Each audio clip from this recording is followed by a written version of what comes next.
was getting to be a tradition. For the past 2 years, we've gone on a camping trip together, me and my group of friends, Sean, Lynn, and her sister Lily, Key, Sal, Monica, and Gabe. Monica's family is really wealthy, and they own a lot of land out in bumfuck Michigan, so we've wrapped up our past 2 summer vacations out there in their woods. We pitch a few tents in what's basically the backyard of Monica's grandmother's huge Victorian-style house, and we pretend we're roughing it when in actuality, we just sleep out there for the 5 hours of the night that we don't spend drinking or playing video games inside. Cooking out over the bonfire and climbing trees is fun, but it's always only been a very small part of the trip.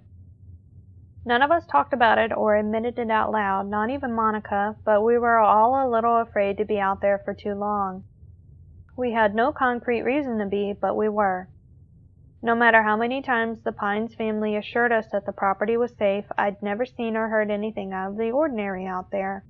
Maybe it was just because I'd seen enough horror movies to develop a fear of the woods in general.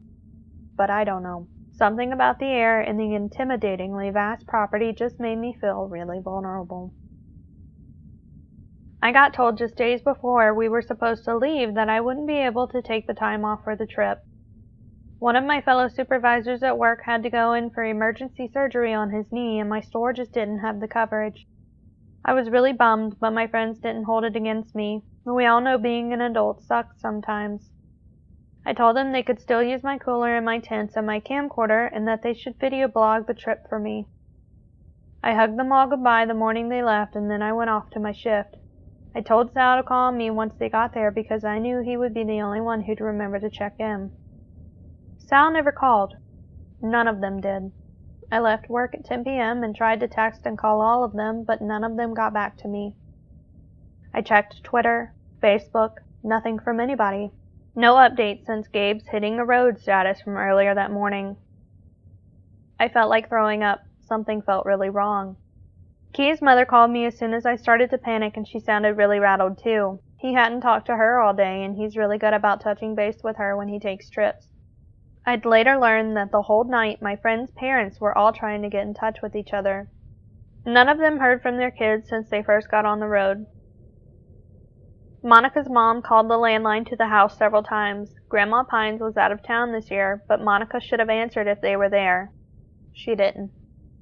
Sean's father drove up to the Pines property the next morning with Monica's parents.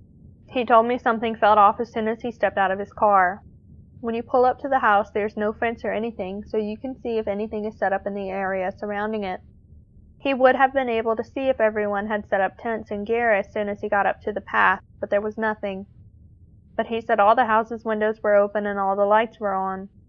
Within a half hour, they called the police. I was asked to come in, watch the videos, and answer any questions I could. I transcribed what I watched as best as I could. Clip 1, 10:45, September 16, 2016. Gabe has the camera pointed at the rearview mirror. How the fuck do you know when it's recording? The green button is on, dipshit. Clip 2, 1:15, September 16, 2016. Gabe is filming the back of Lynn's car just ahead of them. He's talking to Sean and Monica, but I can't tell what they're saying. Even with the audio adjusted, it's raining really hard, and I see flashes of lightning. Clip 3, 8:16, September 16, 2016. A close-up of Monica. She's smoking and swinging in the rocking chair out on the back porch. She looks tipsy. She notices she's being filmed and winks at the camera. I think Sean laughs. Clip 4, 10:16, September 17, 2016. I swallow hard when I see the timestamp. It doesn't make any sense. Saturday morning. Sean's father was already calling the police by then. I want to ask the cop what's going on, but he tells me to please just keep watching quietly. Lily is flipping pancakes. She scrunches up her nose at the camera and Gabe chuckles. You don't look so good, Lil. Didn't sleep? How could I? All those fucking screams last night? The hell? You didn't hear that shit? Lynn and I were freaked the fuck out. What the fuck? We didn't hear anything. Yeah, it fucking sounded like cats in heat, but wrong. Like it wasn't natural. We were out in the tents all night and we didn't hear shit. Lucky you, we came in the house at like 4 and it was still going. I don't know when it stopped, but I guess I fell asleep at some point. Did the girls say anything? They're not up yet. I don't know. Here, can you pass me that? Clip 5, 11:14, September 17th, 2016. A wide shot of the backyard. I can hear glasses clinking and a couple of my friends taking drags of cigarettes. I see a figure standing far off by the edge of the woods, but whoever's filming doesn't seem to notice it. Then I hear Gabe's voice, followed by Sean's, then Key's. They're talking about the hot tub needing repairs because the bubble jets don't work. And then the figure moves and Gabe sees it. Whoa, what the fuck? What? Dude. Holy fuck, what the fuck? Who the fuck is Gabe? Yo, what the fuck, man? Did you fucking see? The figure is contorting in the distance, and I cover my mouth with my hand. It's shaped like a person, but it starts doing this odd twitching movement with its arms. They look almost like they're stretching out really long and then shrinking again. The legs are bending like a flamingo's. The boys behind the camera are yelling and freaking out. The shot cuts to the figure launching itself upward into the trees. Clip 6. The time stamps are turned off. It's nighttime, a shaky shot of the deck out back. The porch light is on and Lily and Key have their backs to the camera. They're crouched down, sitting on the steps, and Lily is sobbing. Key looks behind his shoulder and mouths, "Turn it off," but the camera's still recording. Key pecks the top of her head and rubs her back, but she barely moves. "Are you sure you saw?" His voice is too quiet for me to hear everything he says. I'm pretty sure Gabe is the one filming again. I don't see Monica in the shot, but I hear her voice, and then Sean's. "What happened? You didn't hear that shit? What the fuck do you mean? There's some shit in the fucking house, man." Guys. I looked in every single room, there's nothing in here. Freaking the fuck out, man, I'm tired of this shit. Well, what the fuck do you want me to do, Sean? Clip 7. A shot of somebody, caught very high in a tree. Whoever's filming is panting and coughing like they've started crying, and it sounds like it could either be Gabe or Sal. The shot is focused on whatever's stuck up there, and something breaks off the tree and falls. It makes no noise when it lands, and that's where the shot cuts. Clip 8. It's a shot of Monica's room, or what used to be her room when she was a little kid. I've only been in that room a couple times. It's full of old childhood shit, so there's nothing really for us to see or do in there. The window is open and a little breeze ripples through the curtain.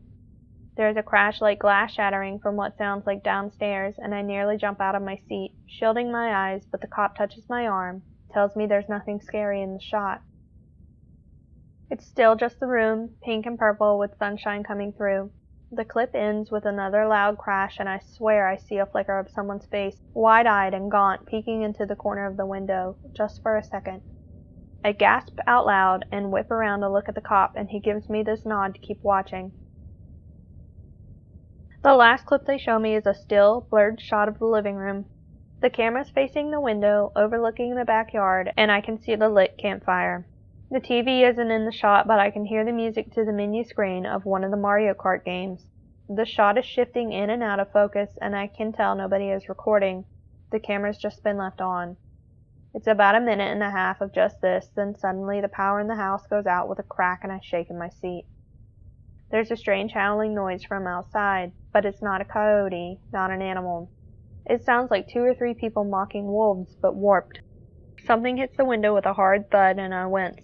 There's blood splattered across it, and through the smears, I can see somebody with oddly shaped limbs standing by the fire. They don't move. They just stand there with their head bent down, fixated completely on the flames while the howling keeps going, and I start to notice something. The howling sounds exactly the same every time, like it's a 6-second sound clip playing on a loop. As soon as this clicks in my mind, it stops completely, and I'm so thrown off that I almost don't see the figure disappear. It doesn't leave the shot, I don't see it move, it just vanishes. The fire goes out and the lights turn on in the house again. The menu music from Mario Kart is playing again and I can hear my friends laughing, the clink of beer bottles, the shot goes blurred and then shuts off. That's all the footage they showed me. I was asked where I was during all this, why I didn't go on this trip, why my friends had some of my belongings, especially the camera. And I told them the truth. I told them about the previous 2 years, how nothing strange had ever happened on the Pines property before. In turn, I asked them what happened to my friends. They told me 7 bodies were found on the property, none of them belonging to any of my friends. Their parents were asked to identify the bodies and remains, and none of them matched. My friends are just missing. I knew the cops weren't going to tell me, so I asked Sean's father about the 7 dead strangers. Were they people the Pines knew? He didn't know. He just told me how he found them, 6 of them, in a clearing in the woods, laying in a circle surrounding a tree with their guts strung together, holding hands like in a prayer. The 7th body was perched up at the top of a tree, impaled through the head on the highest branch.